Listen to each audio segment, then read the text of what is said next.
CDL versus non-CDL. Which one's right for you? Let's talk about it.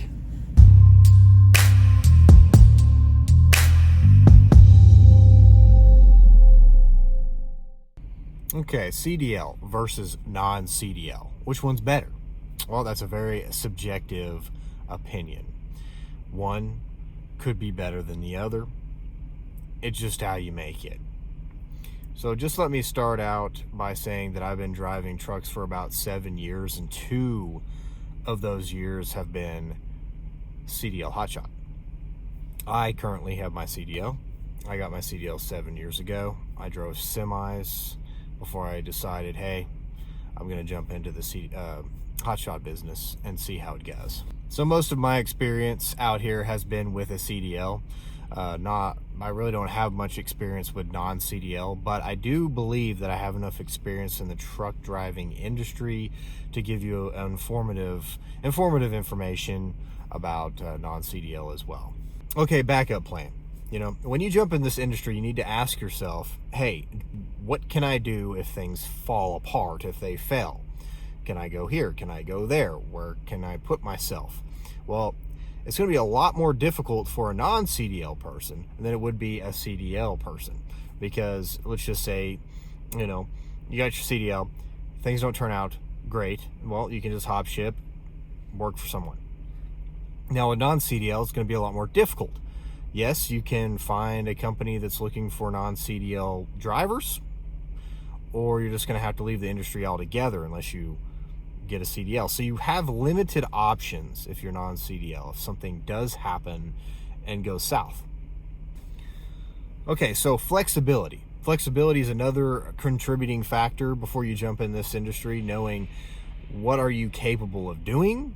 Now, if you have a CDL, you're capable of doing pretty much anything that the equipment that you currently have is capable of doing.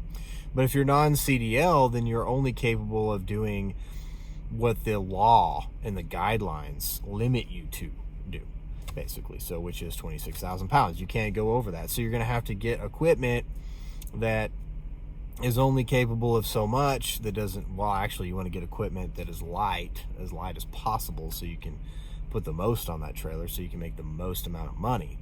So another thing to consider in this industry before jumping in is, do you want to use Hotshot as a stepping stone to bigger and better things, such as, getting a semi or getting bigger and better equipment, whatever that may be, whatever decisions that you have in your mind for your business in the future. You're not able to do that as non-CDL, so you're limited on capability. You're limited on the ability to improve and move up to bigger and better things.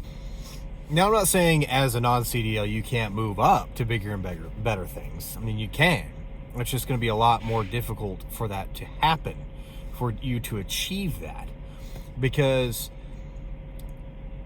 in a sense, as a non-CDL, you're going to drive equipment that doesn't require you to have a CDL, and you're going to work and you're going to work and you're going to build your business up that way. And then eventually, no matter how you look at it, you're going to have to rely, if you want to grow your company, and be a larger transportation company, you're going to have to rely on CDL drivers eventually. So what I'm saying is, it's just going to take a lot longer for you to get to the point to where you want to be as non-CDL. And that leads us into GVWR, gross vehicle weight rating.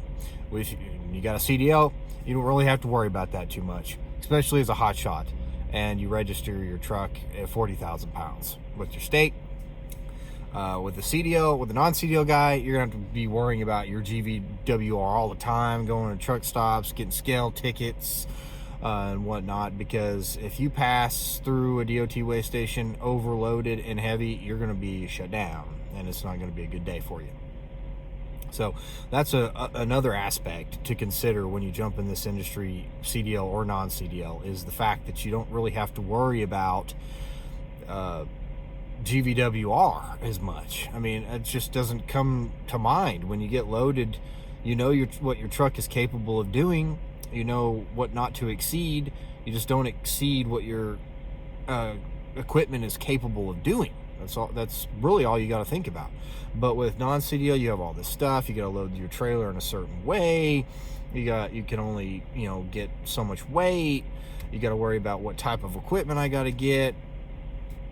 You just got to worry about so much more as a non-CDL than you would have to if you just had a CDL.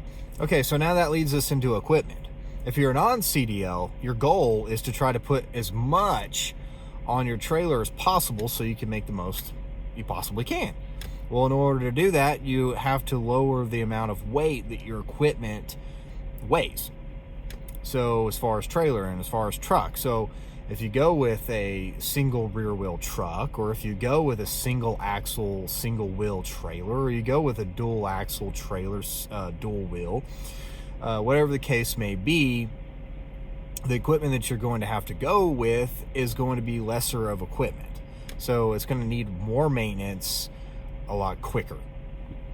And if you are CDL, you can get the best equipment that these companies have to offer, or you can get the middle of the line equipment, just depending on the needs of what you're trying to go for in the industry. So one thing you would be saving on is IFTA, the International Fuel Tax Agreement, if you're non-CDL. If you're CDL, you're gonna have to worry about that, but it's just not too complicated. It's not really complicated at all. You just got to keep track of your miles and gallons. It's really not too bad, and just really not too costly either. So that's just one thing that you have to be concerned about as a CDL driver and not as a non-CDL. So as far as CDL versus non-CDL, the difference being with CDL, you have more flexibility, you have more availability, and you have a better backup plan than you would if you were non-CDL. On top of everything else, it really makes things a lot more simplistic when you have a CDL. It makes things a lot easier on you if you have a CDL, at least in my opinion. Now, a lot of people that do not have a CDL probably think differently. They probably think what they're doing is a lot easier than having a CDL.